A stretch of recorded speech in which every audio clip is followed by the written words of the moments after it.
Okay, today I will presenting my theory.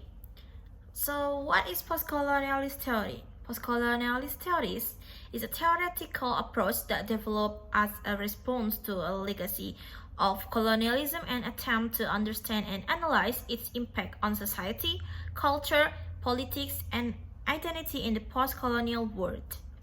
The theory spans a wide range of disciplines, including literature, cultural studies, sociology, anthropology, history, and political science.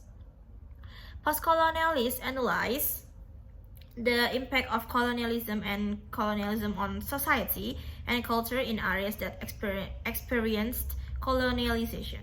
In addition, postcolonialist theories deconstruct colonial thought and detail how colonial knowledge, policies, and narratives can create stereotypical, essentialist, and derogatory images of the culture and identity of colonial people. Okay, the next is the concept of Orientalism as developed by Edward Said is the main focus on post-colonial studies. It highlights how the West views and represents the Eastern world, often with a superior attitude and dominating claims to knowledge. Postcolonialist theories highlight identity formation in postcolonial contexts. It includes analysis of how individual and group identity were changed and reconstructed as a result of colonialization. Okay, let's move to the next part. There is three figures in postcolonial theory. The first is Edward Said. Edward Said is a key figure in a theory of postcolonialism and Orientalism. Said's talks played a central role in shaping understanding of the impact of colonialism and the way culture is produced and represented in postcolonial contexts. Said introduced the concept Orientalism in his famous work entitled Orientalism in 1978. It is his most famous and debated work. In full, it belongs to a trilogy with more polemical works. He critiques European and Western practices in describing, formulating, and discussing the Eastern religion. Next is Orientalism. Orientalism, according to the Said, not only details the state of the Orient, but also creates and maintains inequalities and stereotypical images. In his book entitled Culture and Imperialism in 1993, he refers directly to the Third World or post-colonial intellectuals who criticize the West from within on their own terms or work strategically through a semi-colonial approach. Culture and Imperialism in 1993 explores how literature can be a tool for understanding colonial and post-colonial dynamics. Orientalism, according to the Said, is not only an academic discipline but also a form of power discourse that plays an important role in establishing and maintaining power hierarchies between West and East. The next is Said's response to Western imperialism. Said consistently critiques Western imperialism, especially the policies of colonialism and intervention in Arab and Muslim worlds. He questioned the morality and ethics of Western imperialism and emphasized its negative impact on the culture and society of the colonies. He highlights how imperialist policies can harm local communities, create inequality, and damage social political structures. One of the aims of Said's criticism of imperialism was to support the struggle for liberation and independence of colonized people. He encouraged critical thinking about imperialistic structures and supported the right of colonial peoples to self-determination. The second figure is Gayatri Chakravarti Spivak. Gayatri Chakravarti Spivak is a literary and cultural theorist, also made a major contribution to the development of postcolonial theories. Spivak thinking often focuses issues in feminism, subalternity, and representation in postcolonial contexts.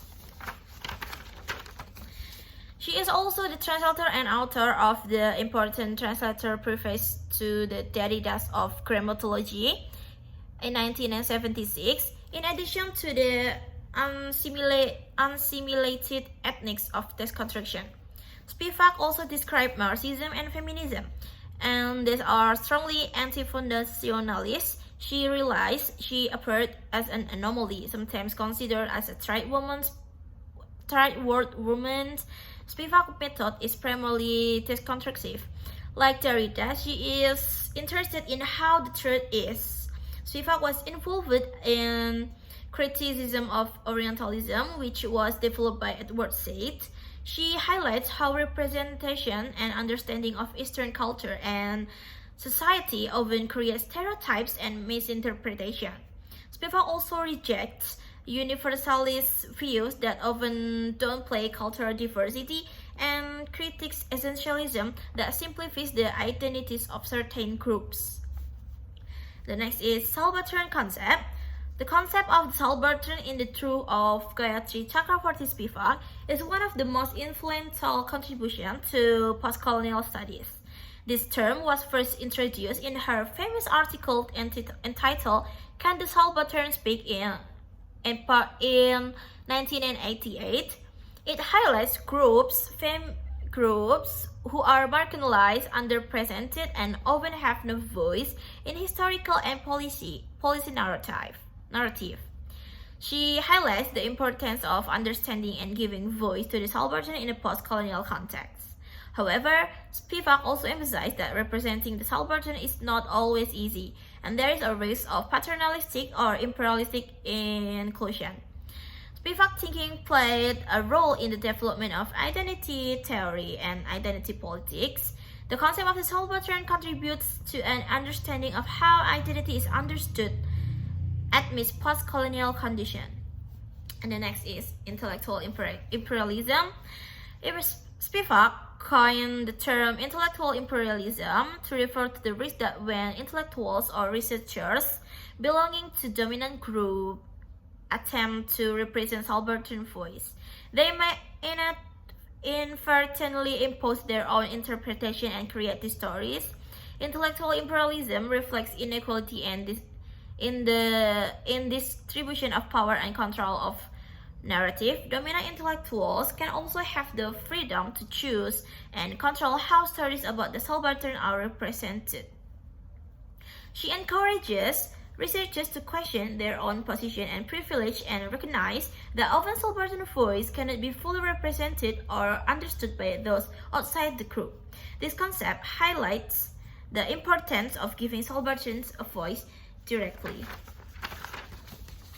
Next is Spivak response to the discourse of globalization. Spivak critiques the universalist thinking that dominates the globalization discourse. She highlights that often views perceived as universal or global can reflect perspective from centers of powers and can downplay cultural diversity and local voice. As part of his critique of globalization, Spivak investigates the impact of global capitalism, particularly on post-colonial societies. She notes that global economic process can lead to economic inequality and exploitation, especially of already marginalized groups. And the last figure is Homi Bhabha. Is a post-colonial theorist known for his concept of mimicry, hybridity, and the third concept. Homi Bhabha's mode of post-colonial critique employs a specifically allied post-structuralist repertoire for its exploitation of colonial discourse. Mimicry is a concept used by Bhabha to explain the phenomenon in which a culturally marginalized society or group tries to imitate the dominant culture in the context of post-colonialism and colonialist culture. Mimicry is described as a cultural strategies adopted by marginalized group in an attempt to adapt to the dominant colonial culture. This can occur in many aspects of life, including language, clothing, social norms, and other cultural practice. Thus, mimicry can be seen as a strategy to deal with colonial domination. like disguise its ambivalence, perpetuating its simultaneously asserting its dominance. This mimicry is the basis of the hybridity identity. The next is hybridity.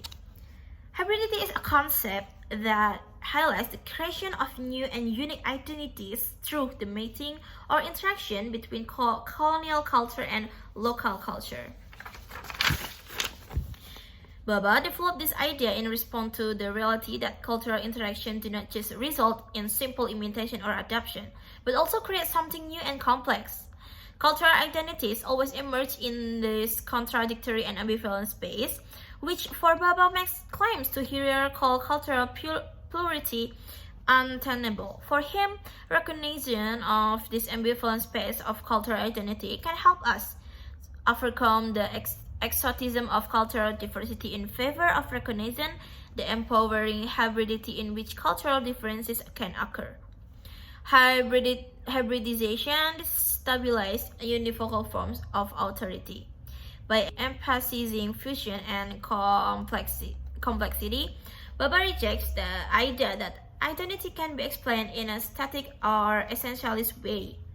Through the concept of hybridity, Baba invites us to understand the complex dynamics of cultural encounter and reject simplistic or essentialist views of identity.